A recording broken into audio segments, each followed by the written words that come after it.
तुम्ही एखाद्या सोसायटीमध्ये वांगी, पालक, फ्लॉवर, शेवग्याची शेती पाहिली आहे? नाही ना? आम्ही तुम्हाला कॉन्क्रीटच्या जंगलातील गजबजलेल्या शहरातील एका सोसायटीमधली शेती दाखवतोय. पाहूयात एक विशेष रिपोर्ट. ही बहरलेली वांगी, हिरवागार पालक, फ्लॉवर, शेवगा आणि गाजर पाहिल्यावर तुम्हाला गावातली शेती वाटेल. पण थांबा, ही शेती बहरली आहे पिंपरी चिंचवडच्या स्वरगंगा सोसायटीत. पुण्यात कचऱ्याच्या गंभीर समस्येवर आपल्या सोसायटीपुरतं उत्तर शोधण्यात इथल्या रहिवाशांना यश आलंय. इथल्या तब्बल 224 घरमालकांनी पुढाकार घेतल्यानं सोसायटीच्या आवारात ही शेती खुलली आहे. या पिकांना खत म्हणून ओल्या कचऱ्याचा वापर करण्यात आलाय. ओल्या कचऱ्याचं सेंद्रिय खत बनवून त्याचा दुहेरी फायदा करण्यात आलाय. स्वरगंगा नावाची आमची सोसायटी आहे. 224 फ्लॅटची ए विंग आहे. याच्यामध्ये आम्ही सगळा ओला कचरा जो आहे तो ओला कचरा आम्ही एकत्र करतो, सुका कचरा वेगळा करतो आणि त्याच्यापासून जैविक खत तयार करतो. येणारा सर्व जो कचरा आहे तो विघटन करण्याच्या दृष्टीने एकत्र करून शहराची एक समस्या मिटवण्याच्या दृष्टीने आम्ही एक थोडंसं एक पुढाकार घेतला त्याच्यामध्ये. आणि ते खत जे तयार झालं त्या खतामधनंच आम्ही गार्डनमध्ये विविध प्रकारचे शेतीमध्ये फुलणारे वांगे असतील किंवा इतर भाजीपाला निर्माण केला आणि त्यातनं एक सेंद्रिय शेती तयार केली, ज्यामुळं खरोखरच खूप सुंदर पद्धतीने त्याचं पीक आलेलं आहे. आणि एक समाजाचं एक जबाबदार घटक म्हणून आम्ही हा जैविक प्रकल्प जो आहे तो उभारण्याचा एक छोटासा प्रयत्न केला आहे. बाकीच्यांनाही या पद्धतीने करावं. या सोसायटीत सध्या उत्पादित होणाऱ्या भाज्यांचं उत्पादन किमान 20 दिवसांपर्यंत प्रत्येक कुटुंबाला पुरतंय. त्यामुळे अनेक कुटुंबांचा भाजीपाल्यावर होणारा खर्च अतिशय कमी झालाय.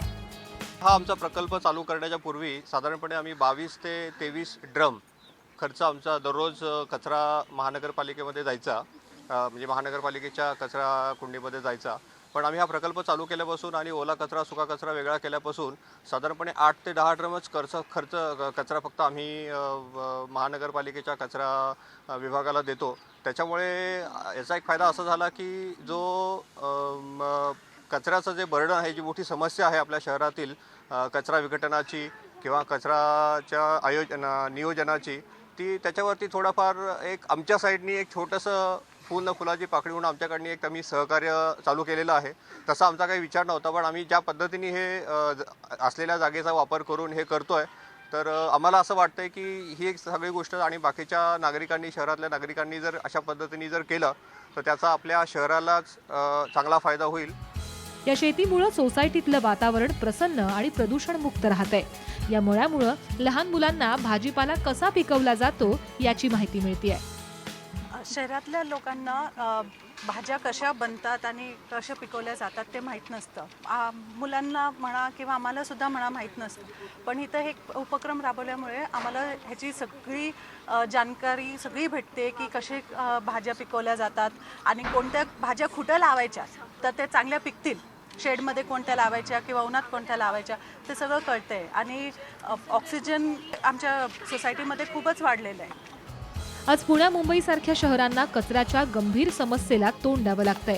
त्यातच कचऱ्याचं विघटन करायची समस्याही मोठी आहे. पण स्वरगंगा सोसायटीतल्या नागरिकांनी ही समस्या अगदी सोप्या पद्धतीनं सोडवली आहे. याचा आदर्श राज्यातल्या सगळ्याच शहरांमधल्या सोसायटीजनं घ्यायला हवा.